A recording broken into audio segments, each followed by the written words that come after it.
We have the Ayatollah of fantasy rock and roller with us today, Adam Rank. How you doing, Rank? They look great in person, and I just can't wait till next year where we can pack it full of 25,000. Hey, Bob, how you doing? Hey, I'm doing great. I didn't know it was Ball Guys Day. It was being ranked. I mean, how can you lose? This is the Dynasty Vipers ViperCast.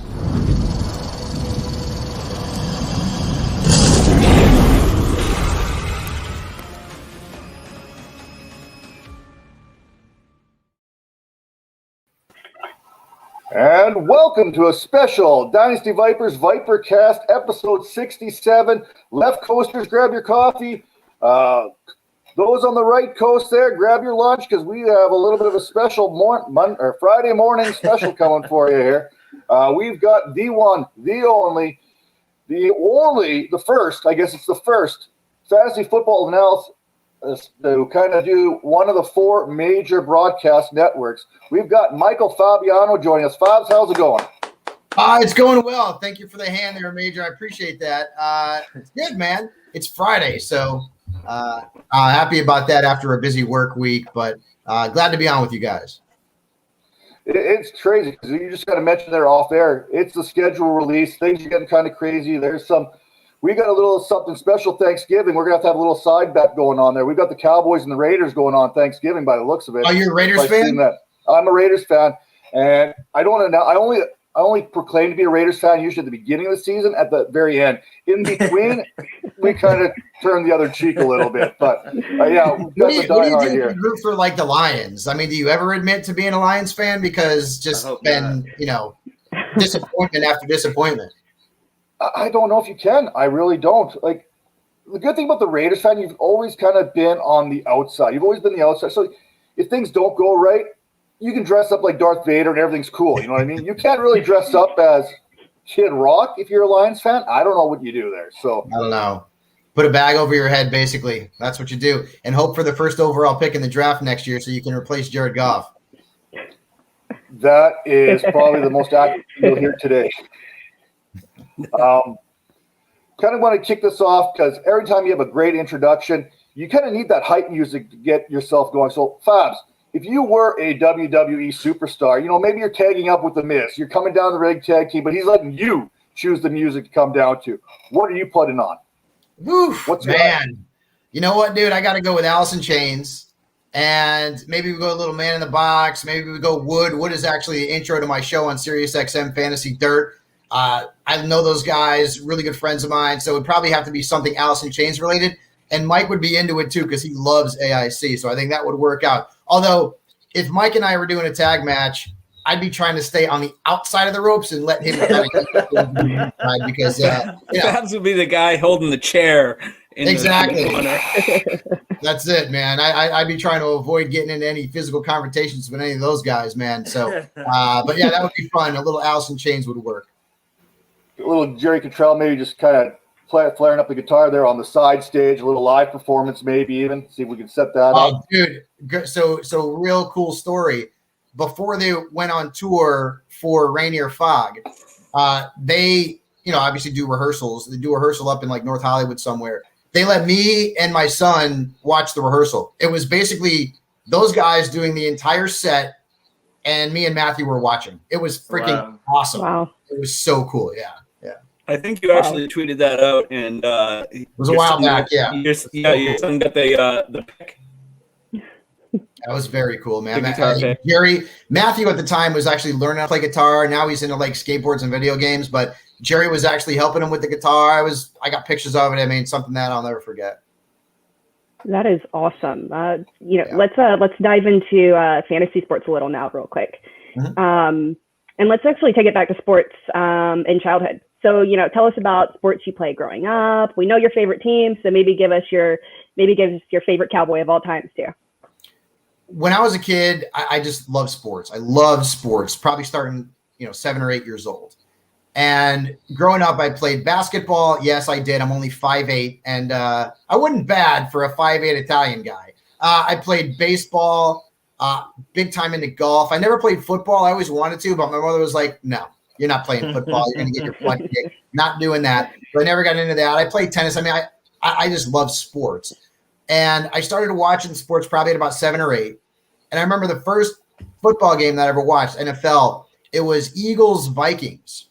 And this was like Ron Jaworski against Tommy Kramer. And it's funny because I actually had Jaws on my show, and I was telling him about it, and he's like, yep, I remember that game exactly. Kramer and Jaws both had huge fantasy games. This is way before fantasy football was very popular. And so that was my first football game that I ever watched. I remember it was at my Aunt Sophie's house. And then I became a Cowboys fan because they were always on TV. They were America's team. You know, they were very good at the time, 3 straight NFC championship losses. My favorite Cowboys probably, it's a tie between Danny White and Tony Dorsett. I loved both of those players, but Drew Pearson, Ed Too Tall Jones, Randy White, like I loved all those guys. And loved Tom Landry as well. So that's how I became a Cowboys fan. They were always on TV. My dad was a Giants fan, so I'm like, I'm going to stick it to my father. I'm going to root for the team the Giants hate the most. So totally into the Cowboys. And I will get crap from everybody because they all say you're a front runner based on my favorite teams, which on the surface, I get it. But I was like 7 or 8 years old, so I didn't know what a front runner was at the time. In baseball, now I'm an Italian, and we're all Yankee fans, everybody. So rooted for the Yankees growing up in Connecticut. I've been a Yankee fan my whole life since probably about 7 or 8 years old. So they were good to start, and then they went and were horrible a lot in the 80s. We remember that. But diehard Yankees fan. My first NBA game that I ever saw was the finals where Magic Johnson replaced Kareem Abdul-Jabbar at center. He started at center. He played center, guard, and forward. Kareem was hurt against the Sixers. The Lakers won the game. I was at my friend's house. Never forget it. I fell in love with Magic Johnson and became a Lakers fan. But now I've been in Los Angeles for 15 years now or something like that. It's been a while. So I think people can say, well, I've lived in Los Angeles long enough. I can adopt the Lakers, but I've been a Lakers fan for almost, my entire life, ever since I started watching basketball. So you kind of mentioned there that you became a Cowboys fan because your dad was a Giants fan. That was just like a natural clash. I know myself, I became for hockey here in Canada. I became a Montreal Canadiens fan because my dad was a Toronto Maple Leafs fan. Gotcha. So are you seeing that with your son now? Is he bonding with you with the same teams, or is he taking those opposite teams as you right now and just kind of be like, my dad's a Yankees fan, I'm going to be a Red Sox fan? No. He's a Yankees fan. And so it's funny, too, because I coached his baseball team a couple of years ago, and unfortunately, he ended up with the Red Sox. I refuse to wear the hat or the shirt. I wear that every time, every game, don't care. And people come up to me, why are you wearing a Yankees hat? Because I ain't wearing a Red Sox hat. It ain't happening. Red Sox. I want a picture. Of you wearing the Red Sox hat. No, it will never. There is no picture. It'll never happen. But, so Matthew played for the Red Sox. Before that, he played they had like the college team, so he played for the LSU Tigers. Now he was with the Angels last year, but that season got cut short because of COVID. Now he's playing for the Rangers. I'm fine with that, no problem. But would not ever wear anything Red Sox related. I just can't do it. No, it'll never happen. We actually had a ceremonial burning of the Red Sox hat after the season was over because he didn't want to wear it. He hasn't gotten into football. So he'll say, "Oh, I like the Cowboys," but he's not really gotten into football very much. Again, he's 11, he's into skateboarding, and he's into video games, and really not much else at this point. So I did have a listener question come in. You kind of touched on this a little bit. One of our loyal listeners there, you might have heard of Bob Harris. He wanted to know, and he wanted to ask this question, why are you such a front runner? See? That was one of his questions he wanted me to ask him. I knew this was coming because I love Harris. Harris is one of my best friends. But him and I have a fun relationship. Again, I didn't know what a front runner was when I was 7 or 8 years old. I just ended up liking the teams that people either love or they hate. It is what it is. And, people will make fun of me. Oh, did you root for the Detroit Red Wings or the Montreal Canadiens? I'm like, well, I was never really into hockey, but I followed the Hartford Whalers. And trust me, that was not jumping on any kind of bandwagon because they stunk and played in a mall. So you can't get me on that one. I also did, and again, this will also get me. People will get on me as well. My first experience with college basketball was the Georgetown, North Carolina final with Michael Jordan, James Worthy, Sam Perkins. Boom. Love Michael Jordan, became a North Carolina Tar Heels fan. I haven't really watched a lot of college basketball in the last few years, but I was a huge Tar Heels fan back in the day. So we didn't have a draft combine this year, which is an absolute shame because it's one of my favorite things to watch. It means really nothing in the grand scheme of things because it's really for medical rechecks and stuff. But if we had the draft combine and we go, hey, Fabs, find 4 league mates, any league mates. I know you got that Allison Chains charity league. I know you got your own celebrity leagues as well. So feel free to kind of grab from there. If you could get 4 league mates and do the combine, who are you bringing and who's going to shine during this event? Like I know if you brought the Miz, he's probably going to dominate the bench press and stuff like that. No. But yeah, I'd have to bring Mike. It'd probably be my wrestler pals. Like it'd be Mike. I'd probably bring Seth Rollins also. And I'd have to bring the Bella Twins because I'd love to see them beat all of us at every.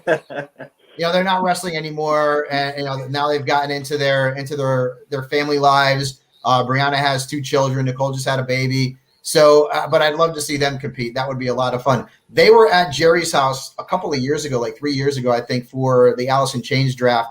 And I'll tell you, it was fun with Jeff Garland there. Jeff and the Bellas and Duff was there. Mike, I believe, was there as well. It's just so much fun to get all these people together at Jerry's house and do a fantasy football draft, which, by the way, defending champ right here, I have got the Vinnie Paul right behind me and got to defend that title. Second title in 4 years, and everyone's got that bullseye on my back. So that's going to be it's going to be fun again. But I love being in that league, not only because a lot of my friends are in the league, but also it's for a good cause at the end of the day. Can you tell us a bit about the difference between television and radio shows pre and post COVID? Well, TV is so much different now. I mean, everything is like right here. It's on my computer. So everything that I do for Sports Illustrated is all on the computer. And being in a studio is much different. It's a lot more fun, to be honest with you. It's got its pros and its cons, but the studio experience is great. And I did NFL Network for 15, 16 years, was with CBS Sports before that. And now it's just a different sort of animal, right? I mean, everything is done from home. And I don't know that that's going to change a ton. I think because of being able to use the technology to videotape segments from home or doing podcasts from home or radio shows from home, like my radio show is all done from here. That's also pretty good in terms of the costs and limiting costs for office space for companies. Maybe that's going to change. Maybe things are going to be done more often at home. But, the NFL Network is at a studio opening up in Inglewood over at SoFi. So I'm assuming that once we get through the pandemic, I don't know if it'll be this upcoming season or maybe the season after, that they'll get back in the studios. The studio experience is a lot of fun, though. Have you found you've been able to pump out more content at home now that you've spent more time at home? I work way more efficiently at home. Yes, I do. Because, in the newsroom setting, it's cool. But, I mean, there's always people talking and yelling and, oh, my God, Aaron Rodgers wants to get traded or blah, blah, blah, whatever. So, there's always, a buzz. It's part of the fun of being in a newsroom. But, I'm the type of guy, I just put in my earbuds and I work. And I don't want, the distraction. So I get a ton of stuff done at home. It's much easier. It's more comfortable as well. And, you don't have to, get up and, get ready and head into the office and get your suit set and all that kind of thing. For me, now it's just get up, take a shower, get ready to roll, do whatever I'm doing. If it's a podcast or my SiriusXM show or doing a show with you folks, I just get up and do it. So it's much more comfortable. It's fun. I've got a home office kind of thing in here with a big screen TV back there. I got a TV over here. I got some stuff in the background that makes it look pretty. And I got some Cowboy jerseys back there as well. So it's a lot of fun. I think that's probably going to end up being more normal than pre-COVID because everything was typically done in studios. Now the companies are going to find, yes, there is a space and there are shows that need to be done in studios. A lot of them are back in studios and they have been back in studios. But others, in terms of guests and things, you can bring anybody on. You don't have to have them in a studio anymore. So I think you're going to see more and more of that in the future. I think the biggest thing for me is I only have to pay for half a wardrobe now doing shows like this and doing this working from home. So, dude, I have a whole wardrobe of suits and shirts and stuff. They're just sitting in there collecting dust at this point because all I do is wear a polo shirt if I'm doing an SI thing, and it's more comfortable now. So if I'm doing interviews, you don't have to get all dressed up, which is an advantage. I like to dress up from time to time, but having to wear a suit, 5 or 6 days a week, it's not all that much fun. Now it's much more casual. So kind of transitioning to fantasy sports for a second. Tell us about your favorite league. Is it one of your current leagues that you have going on? I know you have a ton, or is that favorite league for you? Was that a home league? It's probably my celebrity league and the Alice League, both of those leagues. And there's crossover. Like, Mike is in both of the leagues. Jerry's in both of the leagues. Mike Inez is in both of the leagues. I'd say it's those two. Jerry's league is again, a lot of fun, and there's a lot of trash talking involved, especially with Jeff and Mike in the league. And my celebrity league, which I'm hoping to get sponsored this upcoming season. So there's going to be a charity component in it. And ultimately that's the most important thing to me is being able to, get some money for charity. That league is always a lot of fun. Working on something where maybe that's going to be aired live. It's definitely going to be on Sirius XM. So those are probably the two leagues that I want to win the most. Last year I was in the finals of my celebrity league. Mike Inez took me out in the championship. And again, I won the Alice League last year. I think it was Duff. I think I beat Duff McKagan last year in the finals. So those two leagues are a lot of fun, but there's others that I know I'm going to be doing some other ones as well coming up that I haven't done in the past. And Mike asked me to do a league that's for charity. So anytime I could do a league for charity, I'll get involved in that. And then there's another one. It's I actually got to reach out to the guy. I think it's the Hall of Fame League. They're doing one that's going to be at Canton. I'm going to be co-owning a team, I believe, with Marshall Falk, who's a friend of mine. Wow. And so that'll be a lot of fun as well. Last year was the first time I was able to do the Kings Classic, which is a big experts league. They do the draft in Canton. They didn't do it last year because of COVID. So I won my league in that league. So I'll be defending the title there. And going out to St. Louis as well. I'm not in the big league impact leagues with Adam Wainwright, the Cardinals, but I'm kind of there to help. And anybody who is a baseball fan is in one of the cities where Big League Impact is going on. Make sure you check out bigleagueimpact.org. All the money goes to charity. It goes to very good causes.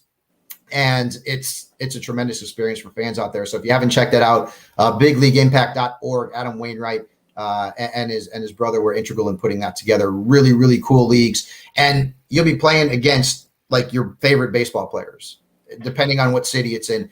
If it's the Cardinals, you're going to be playing with Waino and others. If it's the Yankees who were involved, I think last year, maybe a couple of years ago, potentially you'll be playing, with guys like Brett Gardner, for example. Certainly a lot of fun and very cool to check out. And again, once at the end of the day, it's all for the good of people who are less fortunate. I'm looking forward to getting down to Canton hopefully this year if the border's open and I can make that trip from Canada down to Canton for that Kings Classic, because unfortunately I didn't make it to the finals in any of my Kings Classic, but I lost in both of my semis. I don't think there's very many people that made the playoffs, let alone the semifinals, in both the auction and the redraft. I was able to do that, and I got knocked out in both of them in the semifinals. So I'm hoping to get down there. Like, to me, I know everyone wants to win the championship. Fantasy football is not easy, and there's a lot of luck involved. If you get to the playoffs, man, I mean, that's still having a pretty good season, because once you get into that postseason bracket, anything can happen. And like, for example, Alvin Kamara scoring 6 touchdowns. Like, if you were playing against him, you were dead. And that's not going to happen very often. I mean, like, how many times has a dude scored 6 touchdowns? You get to the postseason, I feel like that's a win. Especially when you talk about Kings Classic, those names that are in there, especially in those I was in the Dawson division, the international, but you look at those other divisions and they're just loaded. You name it, your favorite analyst, they're probably in that event right now doing it. And somehow I was there too, which I'm not too sure how that happened, but I digress on that. We often talk about when did someone figure that maybe fantasy football is going to be more than a hobby? I know, reading back on your story a little bit, you've always wanted to get into sports casting, all the way back from Central Connecticut State University. Shout out there. The Blue Devils. You've always wanted to get into it. You've always known you wanted to be into sports broadcasting. But when did it become, you know what, I can make a living out of this fantasy football thing? So I know you kind of did. The commissioner.com came up very early in your career. Kind of take us through that, kind of like, when did you decide that fantasy football, I'm going to make a living out of this? I was trying to get into the sports business. I couldn't get in. Out of college, I had a job at an environmental data resources company where my buddy was a vice president. And there was a time where I was like, I'm giving up. I can't get in. I would show up to news stations in a suit and my resume and trying to get in, and I couldn't get in anywhere. It was pretty difficult, and it was discouraging. but my best friend Dan was like, dude, you can't give up. You've been in this sort of mode for your whole life. You got to just try and plug away. And so I literally started writing a sports column for that company's newsletter. It was like 6 pieces of paper stapled together, honestly. And people would email me about the columns that I wrote. And when I was looking for jobs, I stumbled upon the commissioner.com job. And when I was hired, there's actually a good story behind that as well. But when I was hired and I saw over the years how it just kept getting bigger and bigger and bigger, I was like, there's some opportunities here to really make an impact, not only, for myself personally, and professionally, but for the industry as a whole. And so it's probably first, when I got hired to be a fantasy writer, like I knew, okay, maybe this is going to be something. I was making like $37,000 a year living in Staten Island, working in New York City. That was hard. Not a lot of money. So, you always start at the bottom, you work your way up. But once jobs like that became available, and people still kind of joke and be like, you're a fantasy football analyst. That's your career. That's just crazy. I'm like, yeah, I know. I'm certainly blessed doing that. But I think after the first year or two, when I started to see the popularity gaining steam, when I started to see television shows suddenly being a thing that are all based on fantasy football and fantasy sports, then I kind of knew something was going to happen with the industry. And it's actually exceeded expectations because it's so big now. So kind of along this journey, maybe tell us, with the path that you've taken and specifically knowing what you wanted to do and all of the major milestones that you've had along the way, what's one of the biggest changes you've seen in yourself from when you started to where you are now? Well, first off, I remember when I was just beginning at commissioner.com and I got asked to do radio interviews and I was really nervous, right? Like on a radio show, there's no video, you're just talking. And I was still nervous. And then when I did my first TV show, it was in Minnesota. And unfortunately, it was only 1 week because 9/11 happened very soon thereafter. So there was no more going to Minnesota. They had kind of cut things off for a little bit. And I'll never forget, again, nerves. And I said that Aaron Brooks has a great repertoire with Joe Horn, and the word is rapport. And that always drives me nuts because I'm a perfectionist and I hate when I screw up, whether it's on television or radio or even here doing this interview. It just drives me crazy. I'm a perfectionist. And so just being on TV now is natural. I mean, at NFL Network during halftimes of preseason games, I'd be live in front of like millions and millions of people. And it's just, I was like, okay, it's cool, right? If you go back and watch, and I have this DVD, I should probably throw it out because it's one of the few copies of the fantasy football show that CBS Sports did. It was me, Gus Johnson, and Randy Cross. Number one, my hair was horrible. I had like a Caesar haircut kind of thing, and you could tell, man, I was nervous. Like I had never done a show with like Randy or Gus. Those guys are always on TV. Randy was an analyst at the time for CBS. We all know Gus Johnson, but I've just gotten more comfortable. It's just all about reps. And doing more reps. And also, too, I don't think this has ever changed about me, though, but I'm just really appreciative of where I am. And I know I'm blessed. And, when people come up to me and they want to take a picture, when that happens, it doesn't happen often, but sometimes it does. I always am very just appreciative of people. I feel like being in the industry has made me appreciate what I'm doing and how lucky I am to talk about football for a living and fantasy football at that. And it's something that I don't take for granted. I love when you talk about those early beginnings and stuff, because we've had some of these original gangsters, so to speak, the OGs of fantasy football. Bob Harris being one, a good friend of yours there from the show, Fantasy Dirt on XM Radio there. Talked about the 1-800 numbers, the fax machine days, the Wild West of that. You were in that too, though. You started very early. Yeah. And you kind of talk about where we are now, where everything's at your fingertips. Like, I don't know. I think I'm more comfortable in front of the camera where I can read everyone rather than maybe a phone interview where you can't actually see how someone's reacting, or they might be giving the eye roll or whatever it might be. You see them. Exactly. But you also you were part of these 1-800 days. These Paul Charchian talked about the early newsletters where he'd sit in his apartment and he'd make the newsletter and send them out by mail, not email, by mail. So yeah, no, I know.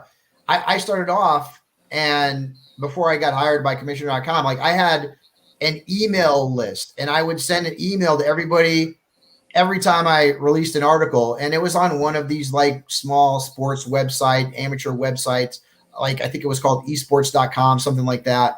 And I basically was just trying to get my stuff out there. It was a lot more difficult. And I remember like the 1-800 numbers for gambling. And I actually may have tried to call some of those from time to time to see if I could make some money. And it was total BS. They didn't know.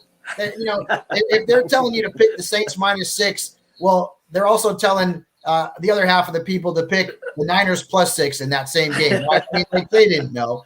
And so, yeah, I mean, it went from phone interviews and articles online to television and podcasts and radio shows and entire networks like SiriusXM dedicated to fantasy sports.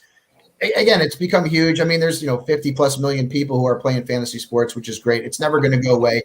And can you honestly like think of a time where watching a football game didn't have a little bit something more on the line, whether it's a DFS league or if you're betting a game or if you've got a fantasy football matchup? And I mean, I can't remember just watching sports. I'm like, yeah, okay, I'm just going to watch the Cowboys, blah, blah, with nothing on it. Because this is, what I've done for the last 20+ years.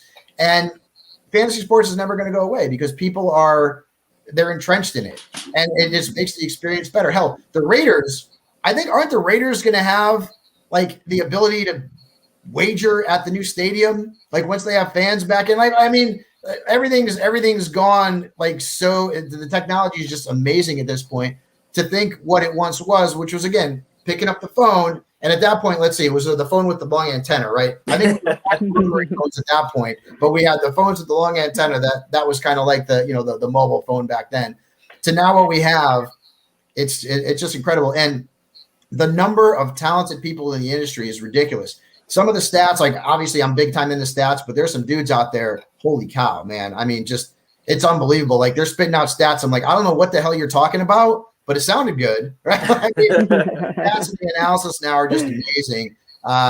Cynthia Freeland over at NFL Network is just brilliant with what she does with her analytics. That's never been my kind of thing. I'm more of looking at the stats and kind of like, hey, I've got a lot of experience doing this. So a lot of times I go with the stats in my gut, but there's just an unbelievable amount of resources for fans out there. And there certainly wasn't that back in the day. I remember writing Stardom and Sid'em, the original Stardom and Sid'em back in the day over at CBS and commissioner.com.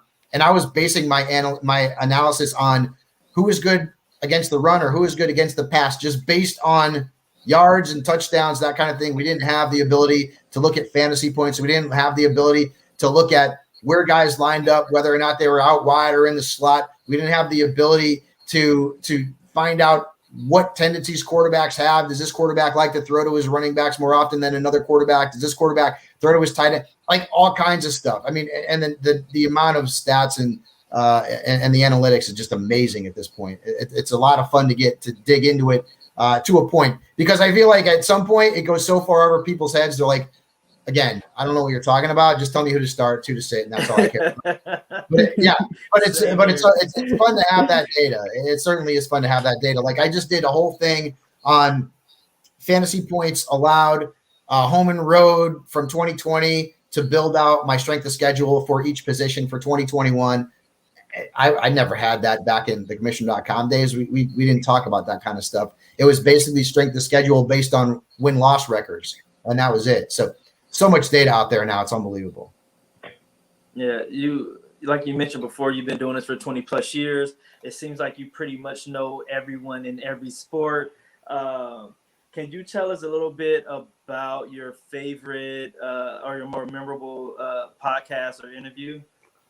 So once I got with the NFL, my basketball and baseball knowledge kind of waned. I haven't played in the basketball league in a couple of years, although I did make the championship in the last one I did. But I just pay attention. I mean, I feel like as long as you have the time and you pay attention, like you're going to do pretty well. I mean, you don't have to have like this elite knowledge of any particular sport. If you pay attention and you follow what's going on, I think you'd be okay. So I've interviewed a lot of players.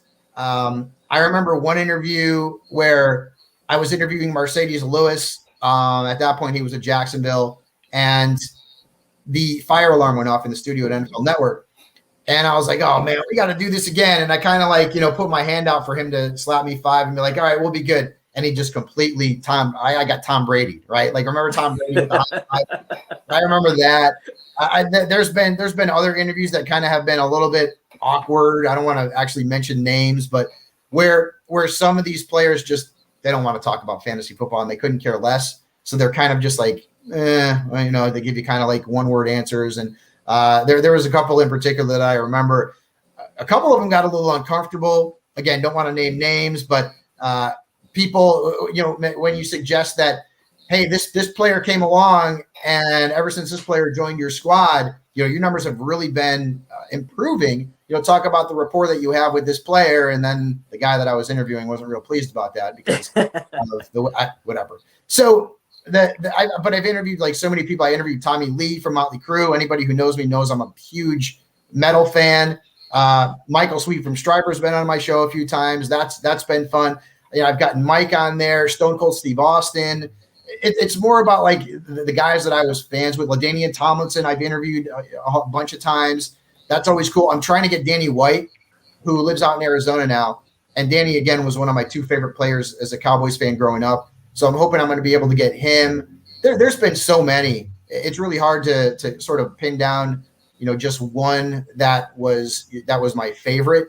But I've been lucky enough and blessed enough to be able to interview a lot of the players and celebrities that I was fans of growing up.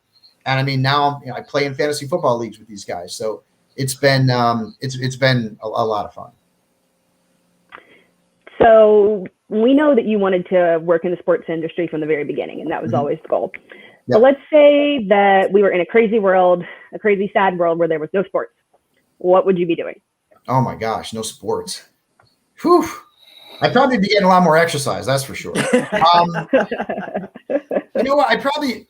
Is wrestling considered a sport in your question, or is that sports entertainment? That's a sport. It's still sports entertainment. Sport. You're walking the line. You guys are giving me nothing, man. I got nothing. Unless your plan was to be a wrestler. What's that? Unless your plan was to be a wrestler, I'll allow it. Have you seen me? I'm not wrestling anybody. No. Geez Louise, I'm trying to think of what I would do. I mean, I might have gotten into television in terms of maybe being just an anchor, giving the news. I don't think I would have done meteorology, although I think that's pretty easy in Southern California. Like, it's sunny out 70. Go outside and have fun with your kids. I don't know. Sports has always been my passion. Like, I never really had any kind of backup plan. When I was at EDR, I was thinking, well, I was going to just become an account executive and I'd be a salesperson. And that would have been what I would have done. But sports has just always been such a huge part of my life and always been what I wanted to do. I remember when I was in 7th grade and there was an assignment that the teacher said, all right, what we're going to do is we're going to have a plan here. We're going to talk about what all of you want to do in the future. And we are going to basically we would have a plan to get everybody together for a reunion, and we would reminisce about where we've gone in our lives. And what was my role? I was the TV sports broadcaster announcing to everyone in my class that we were having a reunion. Like, it's never not been about sports for me. So it's really difficult. Again, I'd probably been in sales. I can convince people to start players and sit them. So I probably could convince people to buy merchandise. So maybe I'd be somewhere in the sales, or maybe I'd be an attorney, something like that. Still pretty rewarding, but not nearly as fun as talking about sports. But boy, a world without sports would be, I don't know what I'd be doing. I really don't. It would be very difficult for me. Sports has really been my life and my passion since I was a kid. Speaking of sports disappearing, Bob, over to you. So you and I have played in 2 leagues together with our mutual friend Todd Mossberg. Oh, Mossy, I love Mossy. He's my buddy. And we seem to end up making leagues go bankrupt. I know, right? We had the 2 leagues. We had the XFL, and then what was it again? Was it the AAFL or whatever? AAF, yeah. By the way, I won that league. Mossy, No, you did not. I did win that league. Hang on. I was tied for the best record and I had the most points. So how did I not win that league? That's something that me and Mossy still have fun arguments about to this day. I'm pretty sure we ended up deciding it was a 3-way split. You tied with my cousin. But I scored more points, so that means I win. And you got the extra dollar. What's the tiebreaker? It's most points scored. Yeah, we had fun with that. I don't even remember who I had in those We had leagues, this text chain going for dude, it was fun. like 3 or 4 days. Maybe it was like a whole week even. But all weekend long, we were just texting back and forth the picks because we had nothing, no platform to do this on. And it was absolutely the best draft I've ever been involved in. It was fun. And I remember playing fantasy sports before there was internet. And like every single, day, if it's baseball, you're looking at the box scores in USA Today. If it's the NFL, you're looking at the box scores on Mondays. Like that's what I would do. I mean, I've had relationships end because like I was so into sports and stats and fantasy football and sports in general. Like, I'm not going to deal with you. You're not paying any attention to me. You're trying to find out, how many hits Don Mattingly had. Like, I'm good. So, but yeah, that league was a lot of fun, and Mossy I think he had a good time running he had a great thing and the spreadsheets and that kind of thing, and making the waiver wire ads and stuff. It was kind of like going back in time to the old days where you had to keep tabs on everything in pen and paper. Yeah, so I'm really hoping the trend doesn't continue and we end up closing down the Viper Pit. Yeah, so if there's no ViperCast next week, we know exactly what happened. Yeah, that's it. Exactly. No, hey, you know what? You guys are going to be good. Don't worry about it. There you go. So keeping it on fantasy sports, what are a few things that fantasy sports have taught you? Whew. Patience, number one, that's for sure. And always kind of, I lean on the stats for the most part, but I also go with my gut too. And so if I'm deciding between two players who are, valued similarly, whether it's in a draft or I'm trying to start a guy to start a sit, I oftentimes just go with my gut feeling. And so, you could bring that into life as well when you're making decisions that are probably far more important than deciding whether or not to start, this quarterback against that quarterback. I feel like that's helped me a little bit. And I think the one thing that it's certainly shown me is having a very high level of communication. I love talking to people. I love keeping in touch with people. I love talking fantasy sports with people. Again, people will come up to me and start talking about fantasy sports, or I help them win a championship, or they saw me on the NFL Network, or they listen to me on Sirius XM. I feel like my communication skills have gotten a whole heck of a lot better. I mean, doing what we do, talking for the most part, that's big. And also dealing with people too. I have a lot of patience in dealing with people as it pertains to all walks of life. So, and I'm always interested in hearing people's opinions too. I'm never closed off. Like if somebody disagrees with something that I may be saying, and I may like, I don't know, Clyde Edwards-Helaire to be a first-round pick last season. I know it didn't work out, but he was pretty damn good before they signed Le'Veon Bell, unfortunately, and then it all went downhill. I like to hear people's opinions. Like I'm not so I don't feel like I have a big ego.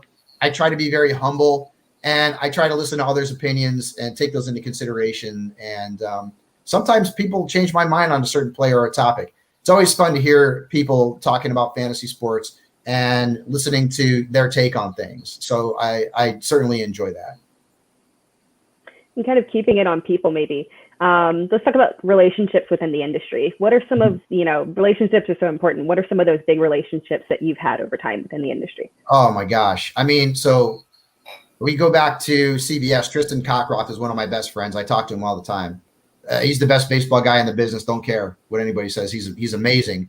And Tristan and I were actually competing for the same job at commissioner.com before they decided to open another one.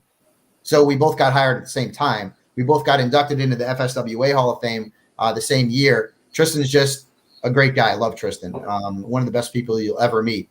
And then during my time at CBS, when we moved down to Fort Lauderdale, Alex Riethmiller, who's not in the industry anymore. He does PR for the NFL now, but very, very tight with him. NFL Network, I've had a lot of really good relationship with people there too. Elliot Harrison, Jason Smith's one of my best friends. He used to be the host of NFL Fantasy Live.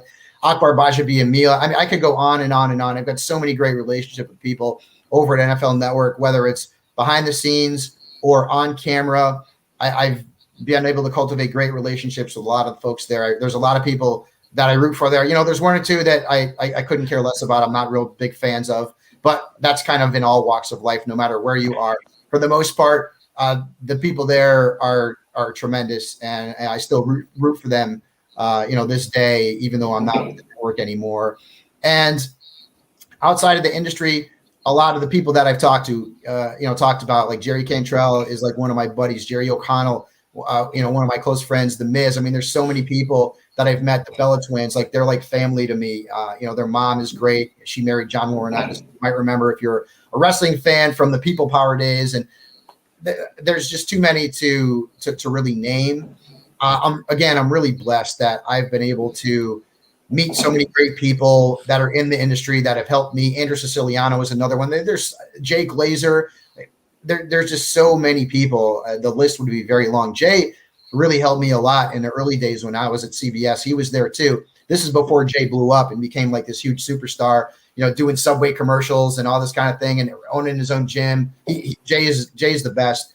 But Jay really was one of those people who took me under his wing, and he would call me his Padawan learner, for those of you who are Star Wars fans.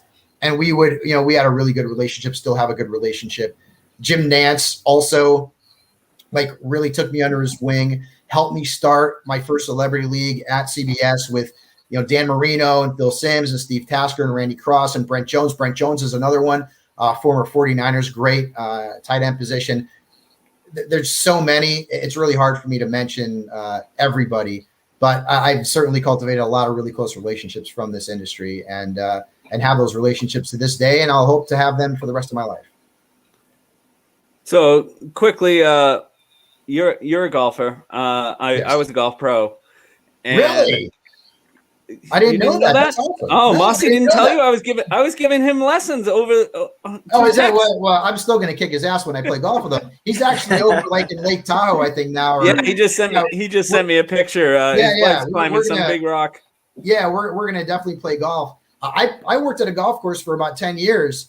I was actually thinking of becoming a golf pro at one point. I was like a 4 or 5 handicap in my early 20s. Now I can either go out and shoot like low 80s or mid 90s. I don't know.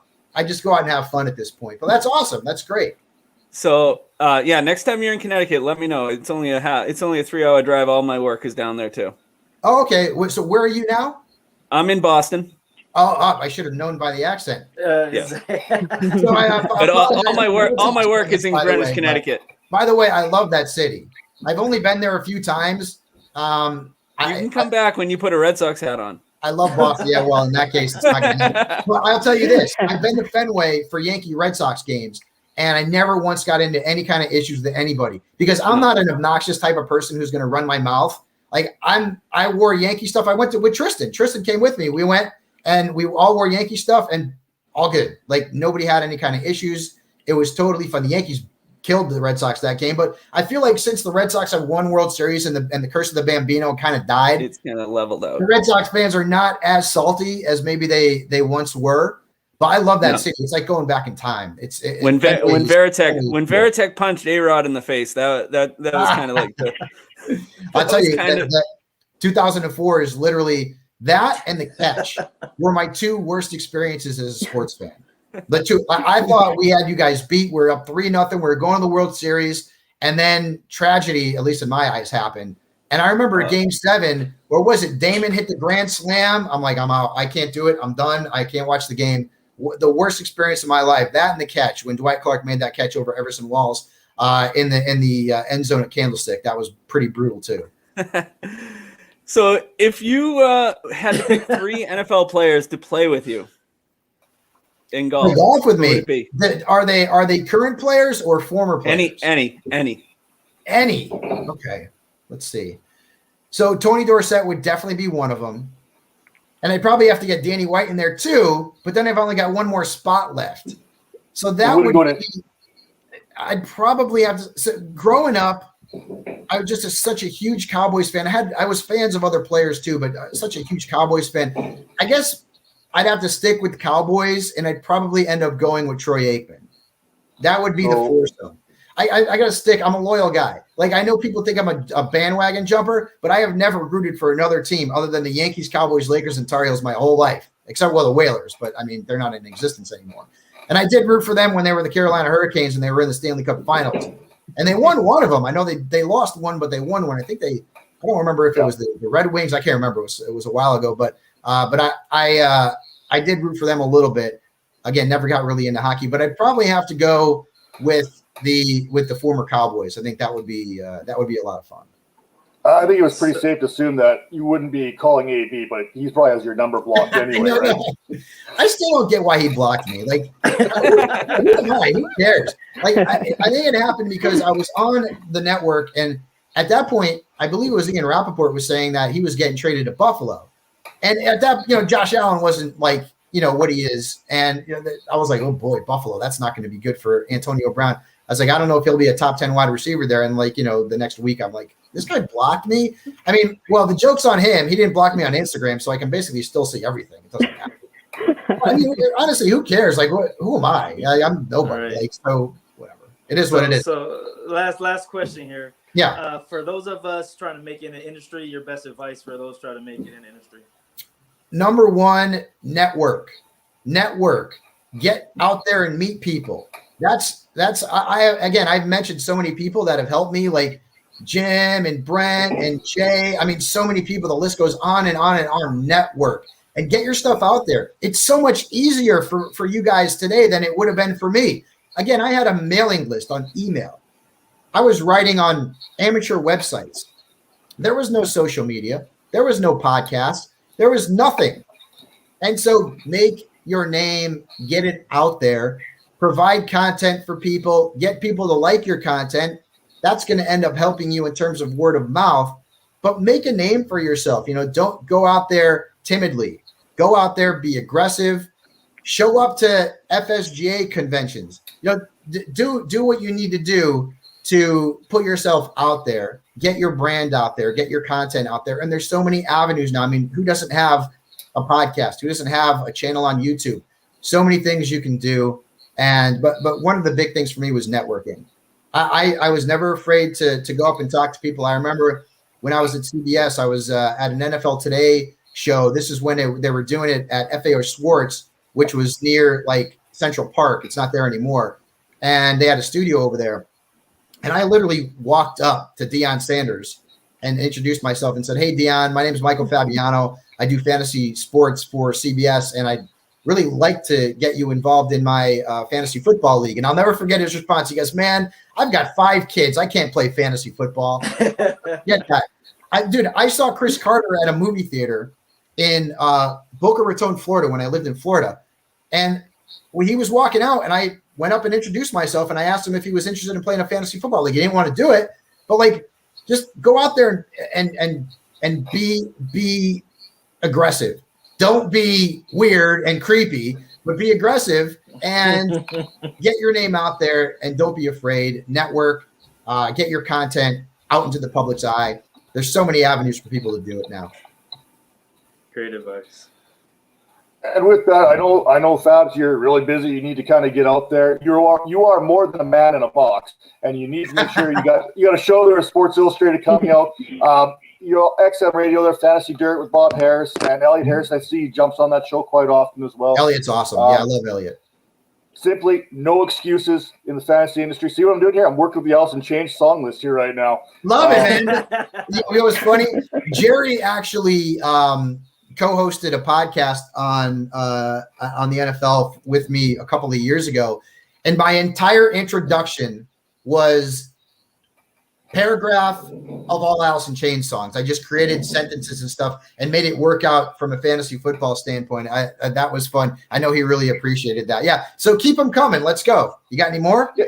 Well, I personally never stay away, and I never go down in a hole. So for Tara Roberts, for Michael Fabiano, Bob Gilchrist, Major, this is the Dynasty Vipers ViperCast, episode 67, and we're out of here. Take care.